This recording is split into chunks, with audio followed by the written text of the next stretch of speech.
আসসালামু আলাইকুম প্রিয় দর্শক। অন্য মঞ্চের আলাপ চাইতায় আপনাদের সকলকে আমন্ত্রণ জানাচ্ছি। প্রিয় বন্ধুরা, প্রীতি, সালাম এবং শুভেচ্ছা নেবেন। অনেকেই আমাকে সেনাবাহিনী সম্পর্কে অনেক প্রশ্ন করে থাকেন। অনেকেই জানতে চান যে সেনাবাহিনীতে আসলে কি হচ্ছে। কেউ কেউ খুব স্পেসিফিক জিজ্ঞেস করেছেন যে সেনা প্রধান জেনারেল ওয়াকার নাকি বন্দী, জামাত নাকি এই তাদের একজন প্রাক্তন সেনা কর্মকর্তা ব্রিগেডিয়ার আজমি তার সহায়তায় ক্ষমতা দখল করতে যাচ্ছে।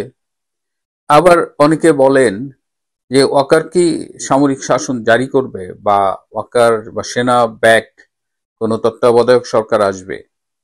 তো এই রকমের নানামুখী প্রশ্নে এবং ক্যান্টনমেন্টের পরিস্থিতি যে স্বাভাবিক নেই এটা বুঝতে কারো অসুবিধা হয় না।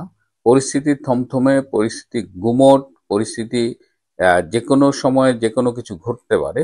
কিন্তু যেহেতু আমার কাছে প্রশ্নগুলো এসেছে, আমি এই সংক্ষিপ্ত পর্বে প্রশ্নগুলোর উত্তর বরং দিই। আর তেমন বিশ্লেষণে আজকে যাব না। যেমন একটা ধারণা দেওয়া হয় যে সেনাবাহিনীতে বোধহয় জামাত হিজবুত তাহরির ভর্তি, আহ, মুক্তিযুদ্ধের পক্ষের শক্তি বা পক্ষের সেনা কর্মকর্তার সংখ্যা কম। এটি একটি ভ্রান্ত ধারণা এবং এটি একটি সুপরিকল্পিত অপপ্রচার। মনে রাখবেন যে মুক্তিযুদ্ধের পক্ষের একটি সরকার গত 16 বছরের মতো ক্ষমতায় ছিল, এবং তাদের সময়ে তাদের যে প্রমোশন, রিক্রুটমেন্ট, এখানে একটা ফিল্ট্রেশন ছিল। মুক্তিযুদ্ধের পক্ষের শক্তিকে প্রমোট করা হয়েছে, যদিও সবখানে করা হয়নি, কিছু কিছু বিষয়ের সমালোচনা আছে। তারপরেও মনে রাখবেন যে সেনাবাহিনীতে, বর্তমান সেনাবাহিনীতে 70%-এর বেশি হলো মুক্তিযুদ্ধের পক্ষের শক্তি, এবং এর বাইরে আছে যারা খুব প্রফেশনাল, যারা কোনো দল বা কোনো পক্ষে যেতে চায় না, তারাও এখন এই মুক্তিযুদ্ধের পক্ষের অংশের সাথে সুর মিলিয়েছে। কারণ সেনাবাহিনী, ওয়াকার যেভাবে সেনাবাহিনীকে একদম ধ্বংসের দ্বার প্রান্তে নিয়ে যাচ্ছেন, তাতে প্রফেশনাল অংশটা এটা খুব বেশি পছন্দ করছে না। সুতরাং সেনাবাহিনী মানেই জামাত, সেনাবাহিনী মানেই Hizb ut Tahrir, this is a propaganda. মনে রাখবেন যে এটা একটা অসত্য, এটা সত্যি না, এবং এটা ইচ্ছে করে এই প্রোপোগান্ডাটা ছড়ানো হয় এই মুক্তিযুদ্ধের পক্ষের শক্তির মধ্যে একটা বিভ্রান্তি ছড়ানোর জন্য। সামরিক, বেসামরিক সবখানে এই বিভ্রান্তিটা তারা সরাচ্ছে। সুতরাং don't pay heed to this propaganda. এরপরে হলো যে জেনারেল ওয়াকার কি সামরিক শাসন জারি করে ক্ষমতা নেবেন কিনা, এটাও খুব স্পষ্ট করে আমি আপনাদের জানিয়ে দিতে চাই। এমনকি জেনারেল ওয়াকার নিজেও তার ঘনিষ্ঠজনদের বারবার বলেছেন যে তিনি কোনো অবস্থায় ক্ষমতা নেবেন না। তিনি বিভিন্ন বক্তৃতাও বলেছেন তিনি ক্ষমতা নেবেন না। এটা সত্যি, তিনি ক্ষমতা নেবেন না। হয় তার ক্ষমতা নেবার মতো হ্যাডম নেই, অথবা তার অন্য কোনো রাজনৈতিক অভিলাষ রয়েছে। তিনি নিজে রাজনীতি না করলেও আপনারা জানেন যে তিনি একটি রাজনৈতিক ধারার সমর্থক, এবং সেটি হলো জামাতি ইসলামী। তিনি ছাত্র জীবন থেকে এই জামাতি ইসলামীর সাথে সম্পৃক্ত। আর্মিতে গিয়েও তিনি প্রকাশ্যে হয়তো সেভাবে তৎপরতা না চালাতে পারলেও তিনি এই যে জামাতের গোলাম আজমের পুত্র ব্রিগেডিয়ার আজমির খুব ঘনিষ্ঠ ছিলেন। সুতরাং তিনি চাইবেন সেনা প্রধান হিসেবে জামাতকে যদি পারেন তিনি ক্ষমতায় আনার জন্য সহায়তা করবেন। সুতরাং তার পক্ষে সামরিক শাসন জারি করা সম্ভব না। সেনাবাহিনীর ভেতরে, বিশেষ করে এই আইসিটিতে যে মামলাটা করা হয়েছে এবং যেখানে 25 জন সেনা কর্মকর্তাকে আসামি হিসেবে অন্তর্ভুক্ত করা হয়েছে, যাদের বিরুদ্ধে চার্জশিট দেওয়া হয়েছে, এই ঘটনায় সেনাবাহিনীর মধ্যে যে তীব্র প্রতিক্রিয়া হয়েছিল, সেখান থেকেও সেনাবাহিনীর একটা বড় অংশ তারা মনে করেছিল যে জেনারেল ওয়াকার এই মুহূর্তে সেনাবাহিনীর সম্মান রক্ষার্থে, বাংলাদেশকে রক্ষার্থে, বাংলাদেশকে জঙ্গি ও সন্ত্রাসীদের হাত থেকে রক্ষার্থে একটা ভূমিকা রাখবেন। কিন্তু সেই ভূমিকাটি তিনি রাখেননি। তাকে বলা হয়েছিল, তাকে অনুরোধ করেছিল অনেক সেনা অফিসার, সিনিয়র এবং মিড লেভেল অফিসার তার সাথে দেখা করে তাকে অনুরোধ করেছিল যে he should intervene. He didn't agree, তিনি রাজি হয়নি। আরো স্পেসিফিক ভাবে 10-12 জন সেনা কর্মকর্তাও তার কাছে গিয়েছিলেন এবং তাকে বলেছেন যে স্যার, সেনাবাহিনী এবং দেশ দুটোকেই রক্ষার ঐতিহাসিক দায়িত্ব আপনার উপরে পড়েছে। আপনি যদি কোনো সিদ্ধান্ত নেন বাংলাদেশ সেনাবাহিনী আপনার পেছনে থাকবে। তিনি চুপ করে শুনেছেন, কিন্তু তিনি কোনো রিয়াকশন দেননি। ঘনিষ্ঠ মহলে তিনি বলেছেন যে আমি হার্টের রুগী, আমি অসুস্থ হয়ে পড়ছি, এত চাপ তো আমি নিতে পারছি না, কি ঝামেলার মধ্যে আমি পড়লাম। এবং মানে এমনও হয়েছে যে রাত 1টা পর্যন্ত জেনারেল ওয়াকার তার অফিসে মিটিং করেছেন, একের পর এক মিটিং করেছেন। সেনাবাহিনীর অনেকগুলো গ্রুপ ছোট ছোট ভাগে বিভক্ত হয়ে তার সাথে মিটিং করেছেন। ফয়জুরের নেতৃত্বে একটা গ্রুপ, অমুকের নেতৃত্বে একটা গ্রুপ, তমুকের নেতৃত্বে একটা গ্রুপ। এর বাইরেও তিনি অনেক গ্রুপের সাথে মিটিং করেছেন এবং রাত 1টা পর্যন্ত মিটিং করেছেন। তো কিন্তু তিনি শুধু শোনেন, কিন্তু তিনি কোনো কাজ করেন না। তার মনের ভেতরে কি লুকিয়ে আছে সেটা তিনি জানেন এবং ঈশ্বর জানেন। এবং আমাদের যতটুকু ধারণা সেটা হলো জামাত প্রীতি, এবং তিনি জামাতের লক্ষ্যেই কাজগুলো করছেন। এখন আরো অনেক কিছুই শোনা যাচ্ছে, যে আমাদের একটা ধারণা ছিল যে সেনাবাহিনী বোধহয় জাতিসংঘ শান্তি মিশনে তাদের পার্টিসিপেশনটা এনশিওর করার জন্য জুলাই আগস্টে জেনারেল ওয়াকার একটা স্ট্যান্ড নিয়েছিলেন। কিন্তু আজকে আমরা দেখলাম যে জাতিসংঘের একটা দেশ থেকে পুরা পুলিশের একটা কন্টিনজেন্ট, বাংলাদেশি কন্টিনজেন্ট ফেরত পাঠাচ্ছে, যেখানে জাতিসংঘে ইউএন পিস কিপিং মিশনের বাজেট কার্টেল হয়েছে, 1/4 বাজেট কমে গেছে। সেখানে অন্য অন্য দেশ যেগুলো ছিল সোমালিয়ার, মানে ওই দেখা যাচ্ছে অন্য দেশের আনুপাতিক হারে নাম্বার কমিয়েছে, 25% বা এরকম। আর বাংলাদেশে 100% ব্যাক করা দিচ্ছে পুলিশের কন্টিনজেন্টটাকে। তার মানে বাংলাদেশ ওই 25% কাটেল হলেও বাংলাদেশের জন্য এটা আরো বেশি কাটেল হচ্ছে, বাংলাদেশের জন্য খুব বেশি আহ, সুবিধা নেই। এদিকে যেসব সেনা কর্মকর্তা বর্তমানে ক্যান্টনমেন্টের অফিসার্স মেসে বন্দী রয়েছেন, তাদের ওয়াইফরা গত পরশুদিন আবার দেখা করেছিলেন জেনারেল ওয়াকারের সাথে, এবং তারা জেনারেল ওয়াকারকে এই তাদের স্বামীদের ব্যাপারে একটা ব্যবস্থা নিতে বলে অনুরোধ করেছেন। কিন্তু সেখানেও জেনারেল ওয়াকার সেই একই, মানে তিনি শোনা উল্লাহ, তিনি শুনে যান, কোনো কথা বলেন না এবং কোনো অ্যাকশন তো নেনই না। সুতরাং ভাবিদের মধ্যে, ক্যান্টনমেন্টে ভাবিদের মধ্যে একটা ক্ষোভ দানা বাঁধতে শুরু করেছে। এবং এই সব ঘটনায় জেনারেল ওয়াকার কিন্তু ভীষণ ভয় পেয়েছেন। তিনি আজকাল ক্যান্টনমেন্টের বাইরে যাচ্ছেন না। তার দেশের বাইরে ট্যুর ছিল, সৌদি আরবে, সেটা জানি। ভারতে যাওয়ার কথা ছিল, সেটা না যেয়ে অন্যদের পাঠিয়েছেন। এখন তিনি ক্যান্টনমেন্টেরই বাইরে যাচ্ছেন না। তিনি একেবারে তার বাসা এবং অফিসে থাকেন এবং তার নিরাপত্তা বাড়িয়েছেন। তার নিরাপত্তার জন্য তিনি কমান্ডো অফিসারদের নিয়োগ করেছেন এই জালালাবাদ, সিলেট ক্যান্টনমেন্ট থেকে এবং কুমিল্লা ক্যান্টনমেন্ট থেকে স্পেশাল ট্রেইন কমান্ডো অফিসারদের তিনি নিয়ে এসেছেন। এবং তিনি ভীষণ ভয়ে আছেন যে আসলে কি হবে না হবে। সো তার একটা হিডেন এজেন্ডা আছে, মিশন আছে জামাতকে ক্ষমতায় আনার। সেটা একদিকে যেমন, তেমন তিনি আবার ওদিকে ভারত বলেন বা অন্যান্য অনেক রাজনৈতিক শক্তি তাকে আর বিশ্বাস করে না।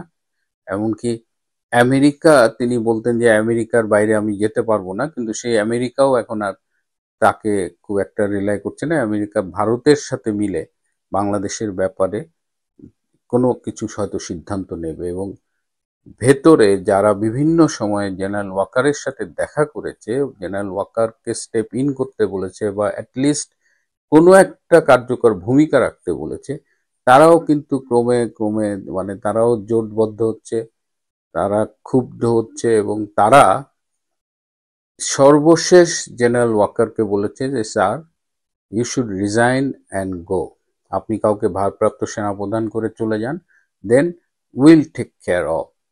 এইটা পর্যন্ত তাকে বলা হয়েছে, কিন্তু সেখানেও তিনি কোনো কথা বলেননি। সুতরাং এই যে এতগুলো ক্ষোভ, এতগুলো অফিসারদের ক্ষোভ, এই এবং যে প্রতিকূল চ্যালেঞ্জিং অবস্থার মধ্যে সেনাবাহিনী দাঁড়িয়ে আছে, যে কোনো দিন যে কোনো মুহূর্তে ঘটতে পারে। তবে যারা বলছেন যে জামাতের ব্রিগেডিয়ার আজমির সহায়তায় জামাতপন্থী সেনা কর্মকর্তারা ক্ষমতা নিচ্ছে, আর্মির ক্ষমতা নিচ্ছে এবং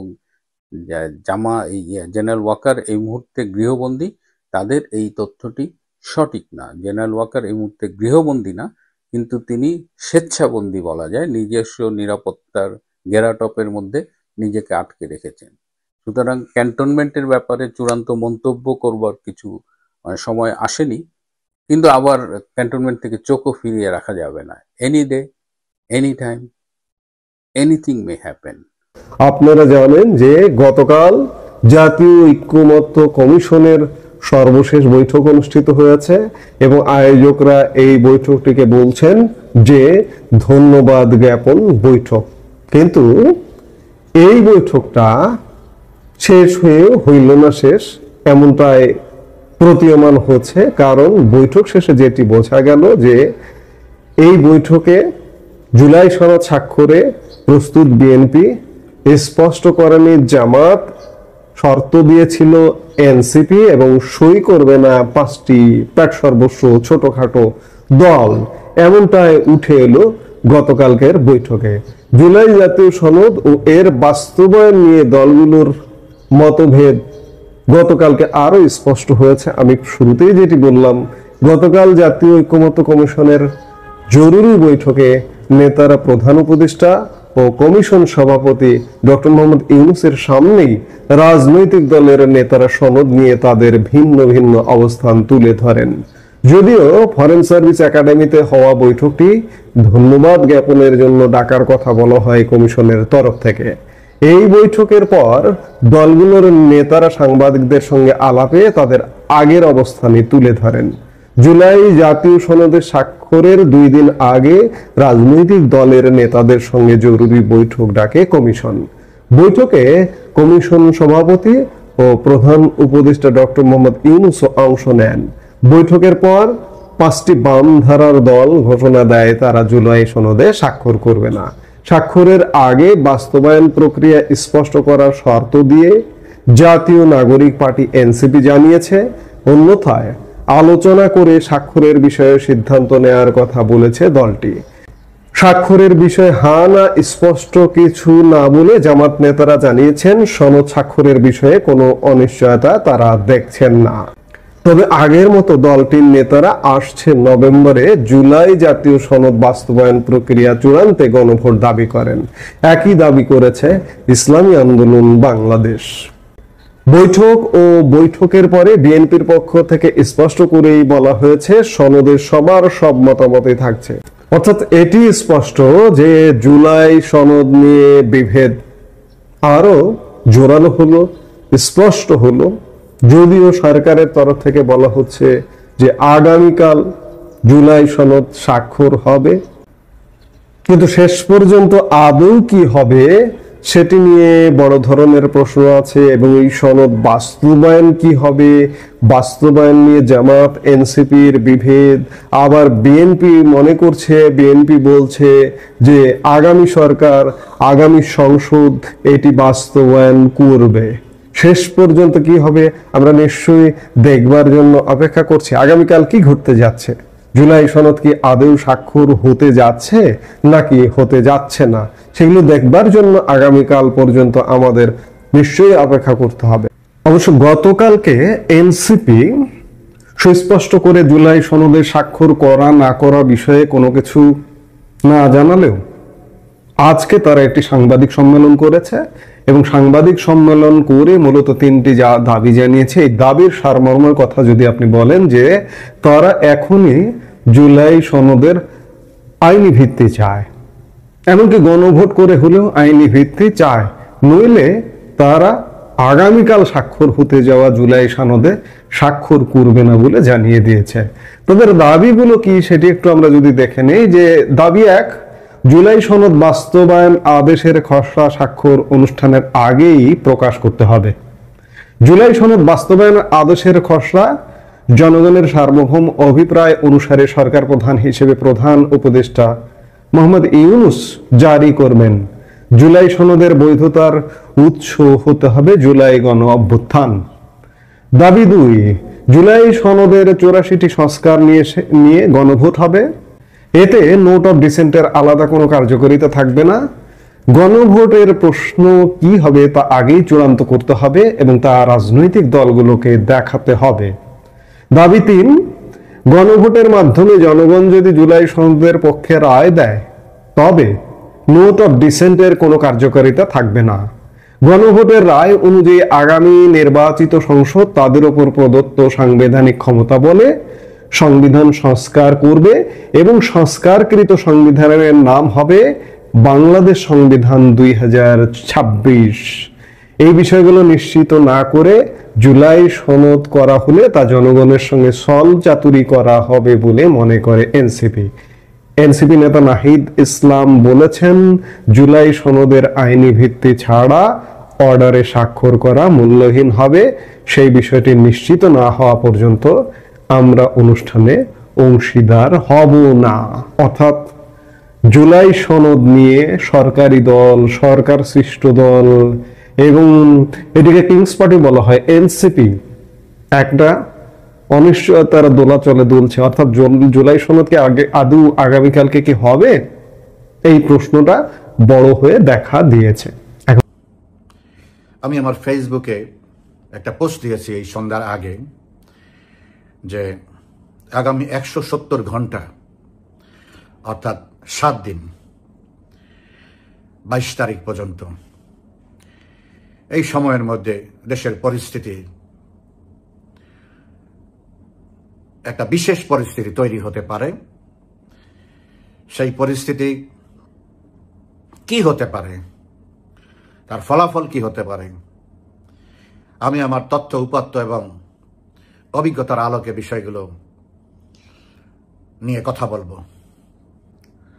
আগামীকাল থেকেই বেসিক্যালি বাংলাদেশের আকাশে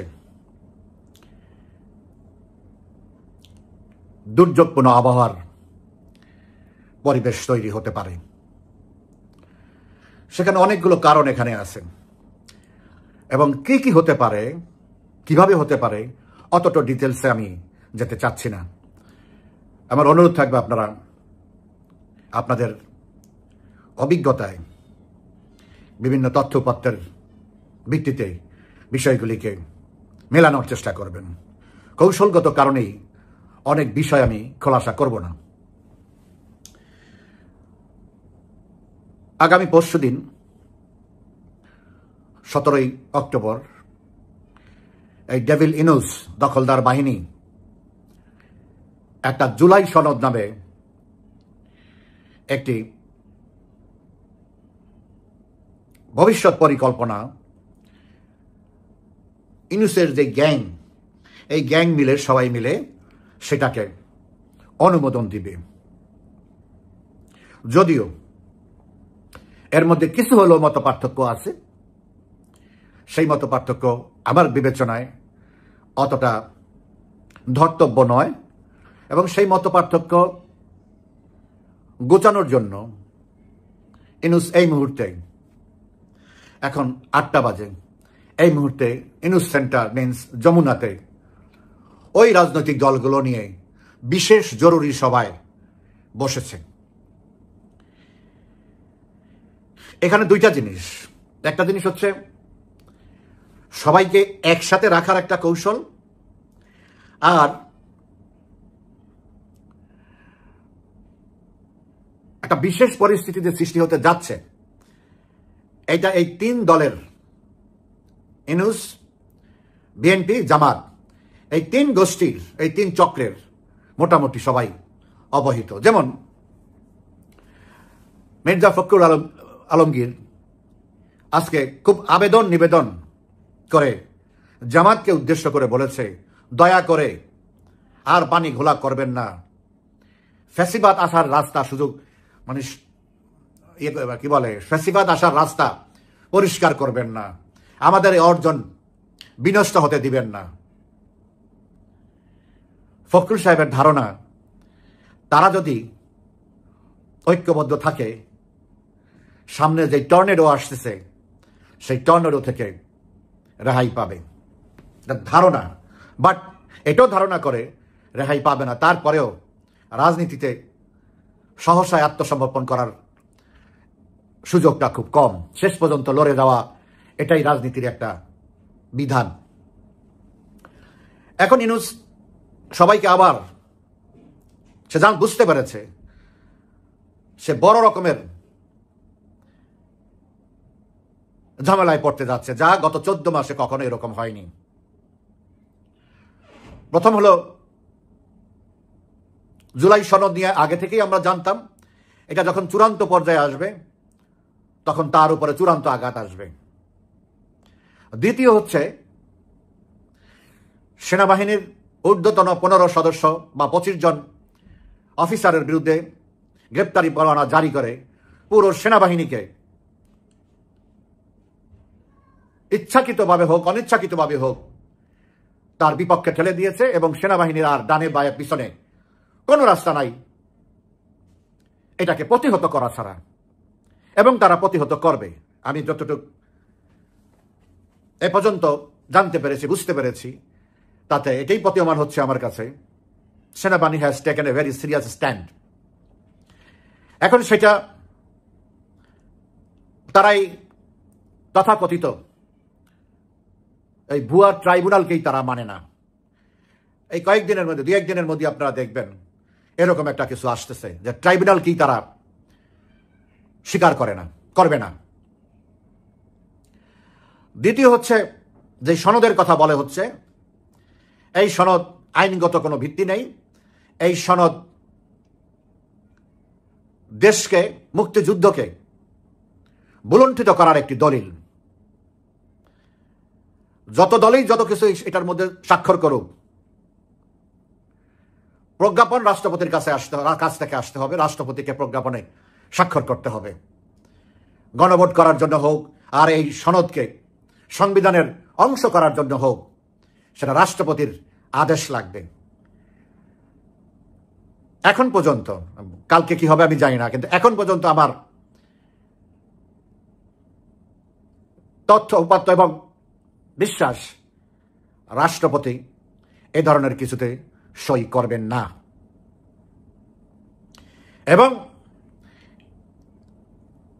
এই দুইটা বিষয় মিলেই একটি চূড়ান্ত পর্যায়ে রাষ্ট্রকে নিয়ে যাওয়া হচ্ছে।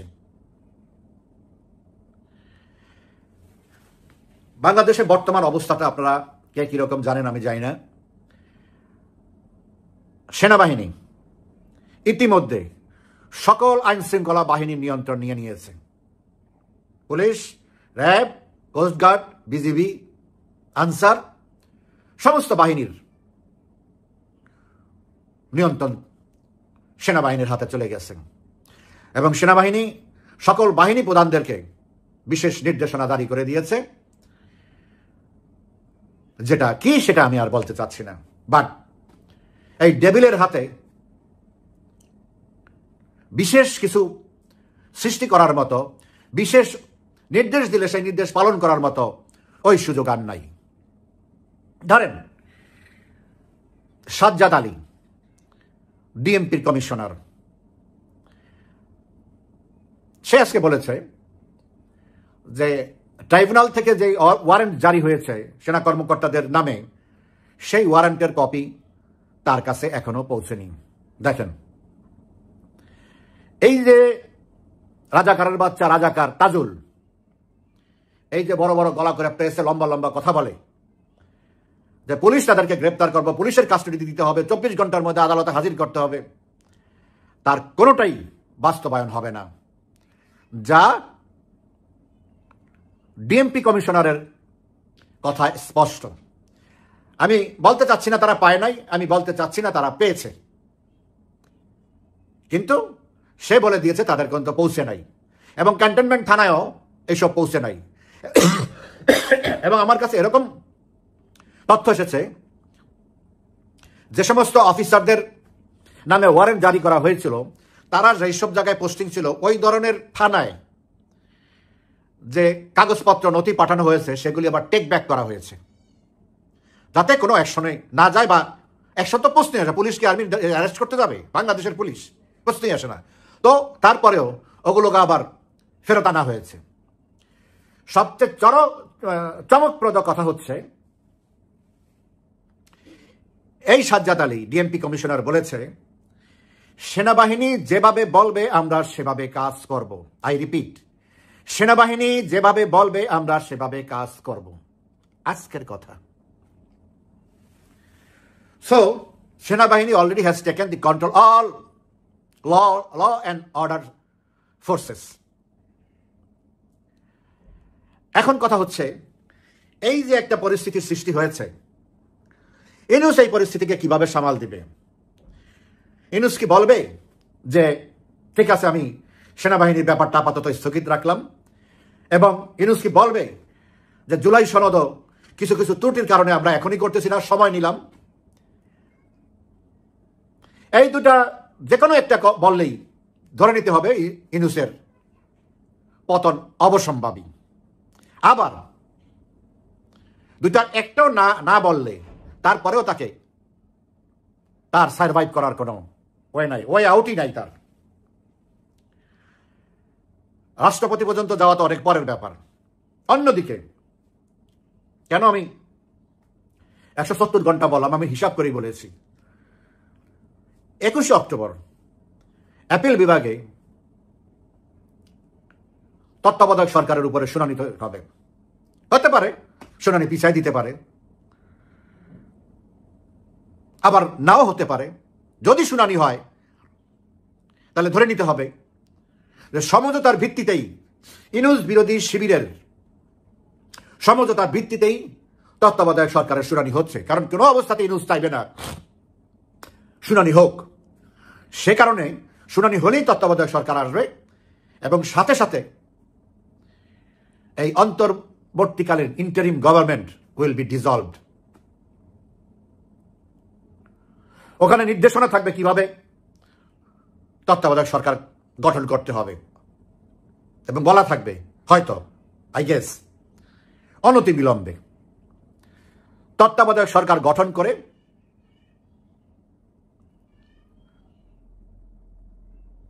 বড় রাজনৈতিক দল, এখানে কোনো দলের নাম বলা থাকবে না, হয়তো স্টেক হোল্ডার, মেজর স্টেক হোল্ডারদের মতামতের ভিত্তিতে একজন নিরপেক্ষ ব্যক্তিকে তত্ত্বাবধায়ক সরকার করে, তত্ত্বাবধায়ক সরকারের প্রধান উপদেষ্টা করে, হয়তো বলতে পারে 10 জন 12 জন, যে কোনো একটা সংখ্যা তারা বলে দিতে পারে। এই সংখ্যার একটা উপদেষ্টা পরিষদ গঠন করে রাষ্ট্রপতির তত্ত্বাবধানে, রাষ্ট্রপতির নির্দেশে আগামী 3 মাসের মধ্যে বা 6 মাস যেটাই হোক, বা বাস্তব অবস্থা কনসিডারেশনে নিয়ে দ্রুততম সময়ের মধ্যে নির্বাচন আয়োজন করতে হবে। সো এই কারণে আরো কিছু ব্যাপার আছে, সেই বিষয়ে আমি ডিটেলসে যাচ্ছি না। এই কারণে আগামী 170 ঘন্টা মানে 22 তারিখ পর্যন্ত দেশের পরিস্থিতি